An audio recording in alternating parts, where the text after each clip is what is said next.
कई timing word पढ़ते पढ़ते बोर हो गए होंगे कि sir is are am has है डू डज, कहीं किसी के साथ एस या ई एस। तो मैं आपके लिए लेके आया हूँ एक सिंगल टाइम वर्ड।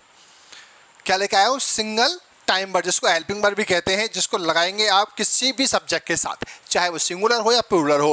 और अब तक हम बात कर रहे थे वर्ब की first form, third form, fourth form, इन सब के बारे में। तो आप भी सोच रहे होंगे कि सर ये सेकंड फॉर्म भी तो आती है, ये कब पढ़ाओगे? तो वो समय आ गया गाइस जिस समय मैं आपको वर्ब की सेकंड फॉर्म पढ़ाऊंगा, और ये जितने भी टाइम वर्ड्स थे उनको हटा करके एक सिंगल वर्ब लेके आया हूं मैं। ठीक है, क्या लेके आया हूं? सिंगल वर्ब, यानी कि हेल्पिंग वर्ब। तो ये कौन सा टेंस है? ये है आपका पास्ट इंडेफिनिट टेंस। कौन सा है? Past indefinite tense. प्रेजेंट हम पढ़ चुके हैं और हम पास्ट पढ़ते हैं। तो आपने पढ़ा होगा कि पास्ट इंडेफिनिट का नाम जब भी आता है कि जिन हिंदी वाक्यों के अंत में, जिन हिंदी वाक्यों के अंत में ता था, ती थे, ते थे आदि शब्द आते हैं, वो सब पास्ट इंडेफिनिट टेंस के होते हैं। पढ़ाए नहीं पढ़ाए? तो बच्चों ये नहीं पढ़ना है आपको, क्योंकि हम हिंदी नहीं पढ़ रहे। हम हिंदी नहीं पढ़ रहे, हम क्या पढ़ रहे हैं? हम इंग्लिश पढ़ रहे हैं। और इंग्लिश पढ़ रहे हैं तो हम ये सीखेंगे कि सर हम कैसे उसको बना पाएँ। तो आप सिंपल सी बात समझिए, जैसे कि मैंने आपसे कहा कि क्या दिल्ली गए थे? बोलिए सर दिल्ली गया था। तो इसका मतलब आप गए थे और आप, मैंने पूछा और आपने आंसर दे दिया, यानी कि दिल्ली का कोई मैटर रहा ही नहीं। दिल्ली का कोई मैटर रहा नहीं, सिर्फ इतना पूछा था गए थे, बोला गया था। मैंने कहा था आप उस कॉलेज में पढ़े थे? बोलिए सर पढ़ा था। यानी कि कोई भी काम पहले ही खत्म हो चुका है और उसका अब तक कोई भी रिकॉर्ड नहीं है, सिर्फ हम एक वेरिफिकेशन कर रहे हैं। राइट? तो मैंने क्या लिखा कि वर्क फिनिश्ड, काम खत्म हो गया। Only now it is explaining, only मैं केवल आपको एक्सप्लेन कर रहा हूं कि ऐसा हुआ था, ऐसा हुआ था उस समय। क्लियर? तो जब भी कोई काम पहले हुआ हो और उसके बारे में अभी आप बता रहे हैं तो पास्ट इंडेफिनिट के टेंस का यूज करेंगे। ठीक है, इसके कुछ एडवर्ब भी हैं, वही मैं आपको बता दूं, जैसे कि often, once, twice, thrice, seldom, always, never, frequently. कैसे? मैं अक्सर मंदिर जाया करता था, मैं वहां एक बार गया। मैं इलाहाबाद 2 बार गया। तो ऐसे वर्ड, यानी कि जो भी इस तरह के वर्ड है, ट्वाइस, थ्राइस, वंस, ये सब पास्ट इंडेफिनिट टेंस की एडवर्ब है। इससे पता चलता है कि ये पास्ट इंडेफिनिट टेंस है। ठीक है, और अगर हम बात करेंगे हिंदी में कैसे पहचानेंगे, तो हिंदी में पहचानेंगे हम कि कोई भी काम खत्म हो गया, केवल हम उसके बारे में बात कर रहे हैं बस, और उसका असर अभी कोई बाकी नहीं है। जो काम किया था वो खत्म हो गया, बिल्कुल ही खत्म हो चुका है, उसका कोई भी यहाँ लेना देना नहीं है, सिर्फ हम उसके बारे में बात कर रहे हैं कि ऐसा हुआ था। क्लियर हो गया गाइज? देखो इसका स्ट्रक्चर क्या है। स्ट्रक्चर है आपका सब्जेक्ट, वर्ब की सेकंड फॉर्म और ऑब्जेक्ट। जहाँ पर भी हम पॉजिटिव बात करेंगे, अफर्मेटिव सेंटेंस के अंदर वर्ब की सेकंड फॉर्म आएगी। कैसे? कि गो, वेंट, गॉन पढ़ाया था मैंने, तो go first form, second form went और थर्ड फॉर्म गॉन। तो गो पढ़ा आपने, गॉन पढ़ा, लेकिन वर्ब की सेकंड फॉर्म नहीं पढ़ी, तो यानी कि वेंट। अभी हमें क्या पढ़ना है? वर्ब की सेकंड फॉर्म। अच्छा, लेकिन ये केवल जब अफर्मेटिव सेंटेंस होगा उसी समय बात होगी बस। इसके अलावा अगर सेंटेंस नेगेटिव, इंट्रोगेटिव या कुछ और भी होता है तो हमारा एक टाइम वर्ड यूज होती है जिसका नाम है डिड। क्या नाम है? डिड, यानी कि डू की second form did. Clear guys? तो सब्जेक्ट प्लस वर्ब की सेकंड फॉर्म प्लस ऑब्जेक्ट। और जब नेगेटिव सेंटेंस होगा तो सब्जेक्ट और सब्जेक्ट साथ डिड आ जाएगी, क्योंकि ये डू की सेकंड फॉर्म आ गई। ठीक है, तो वर्ब के साथ सेकंड फॉर्म लगाने की आवश्यकता नहीं है। फिर नॉट, और फिर वर्ब की फर्स्ट फॉर्म। अगर हमारे यहाँ पर डू की सेकंड फॉर्म आ चुकी है, यानी कि डिड आ चुका है, तो यहाँ वर्ब की फर्स्ट फॉर्म आएगी और ऑब्जेक्ट आएगा। क्लियर? ऐसे ही आपका यहाँ पर डिड आएगी, फिर सब्जेक्ट और फिर वर्ब की फर्स्ट फॉर्म और ये ऑब्जेक्ट, ही आपका इंट्रोगेटिव बन जाएगा। क्या बन जाएगा? इंट्रोगेटिव। कैसे? डिड, सब्जेक्ट प्लस वर्ब की फर्स्ट फॉर्म प्लस ऑब्जेक्ट हो गया। और अगर इंट्रोगेटिव नेगेटिव की बात करेंगे तो सिंपल से इतना आएगा बस कि डिड, सब्जेक्ट प्लस नॉट, यानी कि ये रहा नीचे, did, subject plus not plus verb की फर्स्ट फॉर्म प्लस ऑब्जेक्ट। ये स्ट्रक्चर मैं स्टार्टिंग से बताता आ रहा हूँ। ये 5वां टेंस है, क्योंकि हम ऑलरेडी 4 टेंस पढ़ चुके हैं प्रेजेंट में, तो स्ट्रक्चर वही सेम है, बस खाली हेल्पिंग वर्ब चेंज होती है। अब क्या है, जैसे कि हम डब्ल्यूएच वर्ड के बारे में बात करते हैं, डब्ल्यूएच फैमिली जब भी आती है तो क्या होता है कि बस खाली आपका जो इंट्रोगेटिव ये वाला स्ट्रक्चर है, इससे पहले केवल एक WH वर्ड लग जाता है, जैसे कि यहाँ पर लगा ये, और देखिए ये पूरा स्ट्रक्चर सेम हमने यहाँ पर कॉपी कर दिया। और अगर हम इसकी बात करें नेगेटिव की, जब हमारा WH वर्ड में नेगेटिव आएगा तो ये नेगेटिव वाला पूरा स्ट्रक्चर यहाँ आउट किया जाएगा और सिर्फ WH वर्ड आएगा। अब WH वर्ड आता कैसे, जैसे बीच में जिन शब्दों के क्या, क्यों, कैसे, कहाँ आते हैं वो होते हैं डबल इंट्रोगेटिव यानी कि WH वर्ड, और जिसका आंसर यस या नो में दिया जा सकता है वो होते हैं हमारे इंट्रोगेटिव। और जिस सेंटेंस में मना हो रही हो नेगेटिव और जिसमें पॉजिटिवनेस हो वो आपका अफर्मेटिव। क्लियर हो गया। और एक केस और आता है जहाँ पर सब्जेक्ट ही नहीं होता।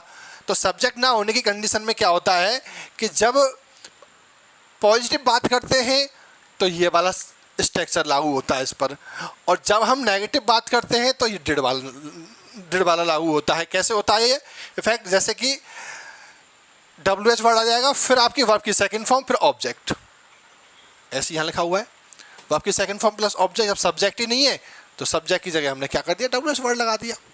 और जब हम नेगेटिव की बात करेंगे तो ये नेगेटिव वाला सेंटेंस आ जाएगा, कैसे, डिड नॉट वर्ब की फर्स्ट फॉर्म ऑब्जेक्ट और यहाँ पर WH वर्ड। क्लियर हो गया। अब मैंने कुछ हिंदी के सेंटेंसेस लिए हैं, उससे आपको और क्लियर हो जाएगा। जैसे कि मैंने पहले लिखा है यहाँ पर, मैंने ज़मीन पर मोबाइल गिरा दिया। मैंने ज़मीन पर मोबाइल गिरा दिया। अब ज़मीन पर मोबाइल गिरा दिया इसका मतलब मोबाइल गिर गया, और हो सकता है वो टूट भी गया, कुछ भी हुआ, लेकिन वो गिर गया, यानी कि उसका काम तमाम हो गया। हमारा काम हो गया कि वो गिर गया। अब गिर गया तो इसका मतलब पास्ट में तो गिरा होगा, अगर प्रेजेंट में गिरा हो तो हम कहते हैं कि मोबाइल गिर चुका है या गिर गया है, ऐसे बोलते।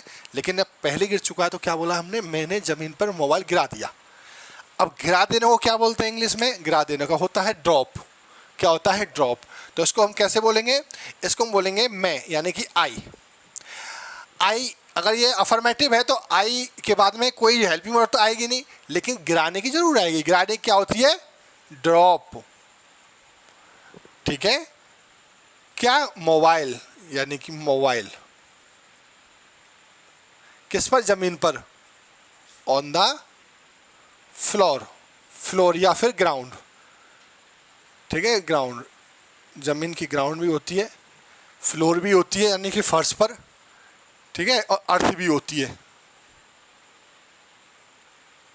कोई भी यूज कर लेना। ठीक है, जहाँ पर भी अर्थ, फ्लोर, फर्श यूज करें, जमीन यूज करें, अर्थ, और ग्राउंड यूज करें, ग्राउंड। सही है क्या, नहीं है, क्यों, क्योंकि सर ड्रॉप तो फर्स्ट फॉर्म है, तो सेकंड फॉर्म कौन होगी, ड्रॉप की सेकंड फॉर्म होगी ड्रॉप्ड। क्या होगी, ड्रॉप्ड, यानी कि गिराना। क्लियर। ये हो गया आपका अफर्मेटिव यानी कि सिंपल। ऐसी हम एक बन गया आपका। अब हम दूसरे की बात भी कर लेते हैं। जैसे उसने अपनी नौकरी छोड़ दी, यानी कि उसने पहले ही छोड़ दी थी नौकरी। अब केवल हम उसके बारे में बात करेंगे, उसने अपनी नौकरी छोड़ दी। तो उसने, यानी कि ही, कोई हेल्पिंग वर्ब आएगी क्या, नहीं आएगी। क्यों, क्योंकि ये अफर्मेटिव सेंटेंस, और अफर्मेटिव जब हम पॉजिटिव बात करते हैं तो किसी तरह की हेल्पिंग वर्ब नहीं आती। तो क्या आएगा, छोड़ने की आएगी। छोड़ने की क्या होती है, लीव। क्या होती है, लीव। किसकी नौकरी, अपनी, यानी ही के साथ अपनी, यानी कि हिज, और नौकरी का होता है जॉब। क्या गाइज ये ठीक है, सर ठीक है, बस एक कमी है। क्या, ये जो लीव लिखा है ना वो फर्स्ट फॉर्म है। क्या है ये, फर्स्ट फॉर्म। तो इसकी सेकंड फॉर्म क्या आएगी, लेफ्ट। क्या आएगी ये, लेफ्ट। तो ही लेफ्ट हिज जॉब, ही लेफ्ट हिज जॉब, उसने अपनी जॉब छोड़ दी। Clear guys. नेक्स्ट है बेटा, वे मेरे साथ नहीं आए। वे मेरे साथ नहीं आए, यानी कि दे, कौन नहीं आए, दे। मेरे साथ आने का, यानी कि दे के साथ क्या आएगा, डिड। क्यों आएगा, क्योंकि यहाँ पर नॉट है, तो नॉट है तो फिर यहाँ नॉट भी आएगा। They did not. आने क्या होती है, कम। मेरे साथ विद मी। क्या सही है, मुझे तो डाउट लग रहा है कुछ इसमें। यहाँ पर ये जो कम है, कम, ये तो फर्स्ट फॉर्म है, सेकंड फॉर्म आनी चाहिए थी। यही सोच रहे हैं, नहीं। एक बार आप स्ट्रक्चर देखिए, क्या है, subject plus did plus not plus verb की फर्स्ट फॉर्म और प्लस ऑब्जेक्ट। यानी कि यहाँ पर क्या लिखा हुआ है, वर्ब की फर्स्ट फॉर्म, तो ये क्या है, वर्ब की फर्स्ट फॉर्म। क्लियर है, तो they did not come with me, वो मेरे साथ नहीं आए। क्लियर हो गया कि कहाँ हमें सेकंड फॉर्म लगानी है, और जब डिड का यूज होगा तो सेकंड फॉर्म नहीं लगानी। ठीक है बच्चों, क्लियर, आगे बढ़े। क्या तुमने इस कॉलेज से पढ़ाई की थी या फिर की, एक ही बात है। अगर हम ये कहें की थी तब भी एक ही बात है, अगर की तब भी एक ही बात है। तो इसका मतलब यह है इंट्रोगेटिव। इंट्रोगेटिव है तो क्या आएगा यहाँ पर, डिड। क्या आएगा, डिड। तुमने, डिड यू। पढ़ाई करना क्या होता है, स्टडी। डिड यू स्टडी इस कॉलेज से, यानी कि वाई दिस कॉलेज। क्या तुमने इस कॉलेज से पढ़ाई की थी, तो did you study by this college. Did you study, क्या तुमने पढ़ाई की बाय दिस कॉलेज, इस कॉलेज से। तो ये इंट्रोगेटिव हो गया। अब नेगेटिव होगा तो नेगेटिव कहाँ लगेगा, डिड और यू के बाद नेगेटिव लग जाएगा। कैसे, क्या रोहन अपने पिताजी के साथ ताजमहल देखने नहीं गया।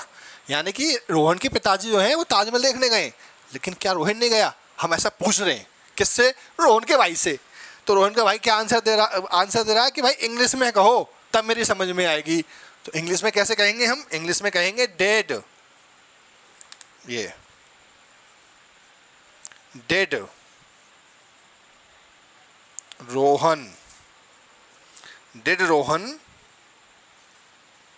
Not go to see the Taj Mahal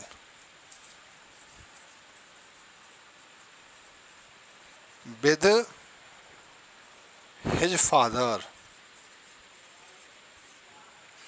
Did Rohan not go to, did Rohan, क्या रोहन, not नहीं, क्या रोहन नहीं, go to नहीं गया, क्या करने, to see the Taj Mahal, Taj Mahal देखें किसके साथ, अपने पिताजी के साथ। तो इसको एक बार हम इंग्लिश में कैसे बोल देंगे, did Rohan not go to see the Taj Mahal with his father. क्या रोहन अपने पिताजी के साथ ताजमहल देखने नहीं गया। तो एक बार फिर बोलते हैं कि did Rohan not go to see the Taj Mahal with his father. Clear हो गया, ठीक है। यानी कि आपका अफर्मेटिव हो गया, नेगेटिव हो गया, नेगेटिव इंट्रोगेटिव हो गया, और इंट्रोगेटिव नेगेटिव हो गया।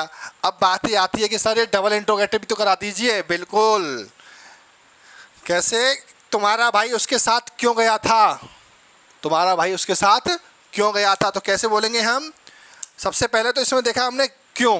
अब क्यों आएगा, तुम्हारे माइंड में आ गया भाई WH वर्ड है, तो सबसे पहले तो इसी को उठा लो। तो सबसे पहले हम इसको उठाएंगे, तो क्या बोलेंगे इसको, हम बोलेंगे इसको, यहाँ ले लेता हूँ मैं इसको इधर, चलिए मैं रेड कलर से लिख देता हूँ ना। तुम्हारा भाई why did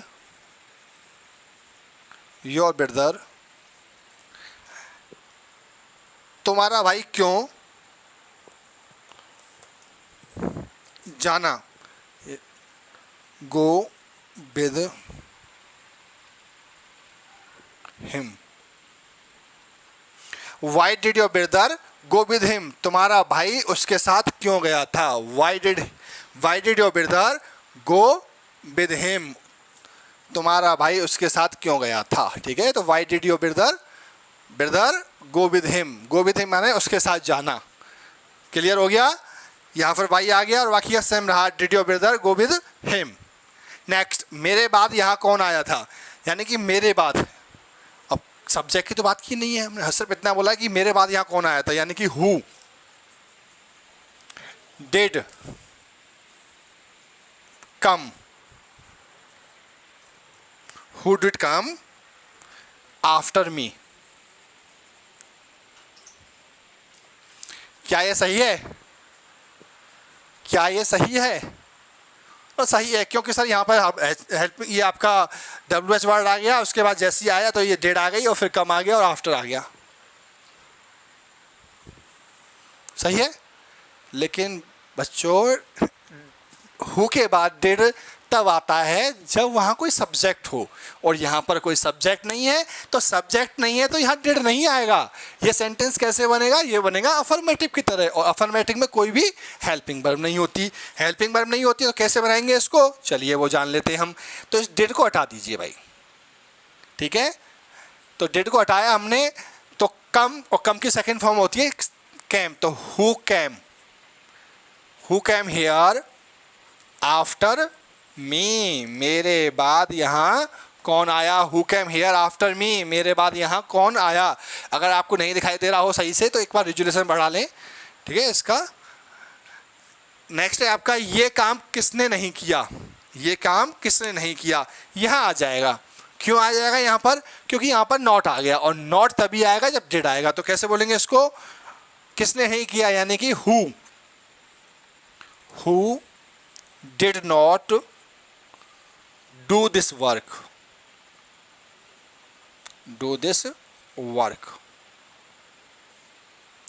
who did not do this work. काम करना होता है डू मतलब काम होता है वर्क, और ये काम और डू मिस करना, तो यानी कि ये काम करना तो डू दिस वर्क, और हु डिड नॉट, किसने ये काम नहीं किया। जिसने भी नहीं किया उसका आंसर दे सकते हो, बाकी का आप ऐसे बना सकते हो, ये काम किसने नहीं किया, who did not do this work. Clear हो गया है सब? इसमें एक यूज और होता है, जब ऐसे सेंटेंस यूज होते हैं तो वो टू टाइप से होते हैं, एक तो एक्शन वर्ब, एक नॉन एक्शन वर्ब। देखिए एक्शन वर्ब क्या होती हैं? जो भी हम कोई काम करते हैं फिजिकली, और नॉन एक्शन वर्ब होती हैं जैसे कि लाइक करना, लव करना, हेट करना, ठीक है, बिलीव करना, ये सब क्या होती है? नॉन एक्शन वर्ब होती है। तो इसमें जब भी नॉन एक्शन वर्ब यूज होती है तो ज़्यादातर हमारा पास्ट इंडेफिनिट टेंस यूज होता है, और जब एक्शन वर्ब होती हैं तो उसमें एक यूज टू का भी यूज होता है। इसके बारे में नेक्स्ट किसी चैप्टर में बात करूंगा जो इस टेंस से रिलेटेड है, ठीक है। तो तब तक आप ऐसे ही इसकी प्रैक्टिस करें बना करके, और बाकी के मैं नेक्स्ट क्लास आपको प्रैक्टिस के लिए क्या आऊँगा, डिड की किस तरह से प्रैक्टिस कर सकते हैं ज़्यादा से ज़्यादा एक्शंस के साथ में। तो ठीक है, तो अगर आपने चैनल को सब्सक्राइब नहीं किया, चैनल को सब्सक्राइब करें, और इंपॉर्टेंट वीडियो देखने के लिए डिस्क्रिप्शन में लिंक डाला हुआ है, वहाँ से आप प्ले लिस्ट की लिंक है, वहाँ से आप क्लिक करके इंपॉर्टेंट वीडियो देख सकते हैं। अगर आपको ये वीडियो अच्छी लगती है तो अपने दोस्तों के साथ शेयर करें, और वीडियो को ज़्यादा से ज़्यादा लाइक करें। तो मिलता हूँ आपको एक प्रैक्टिस वीडियो के साथ में, तब तक के लिए जय हिंद, जय भारत।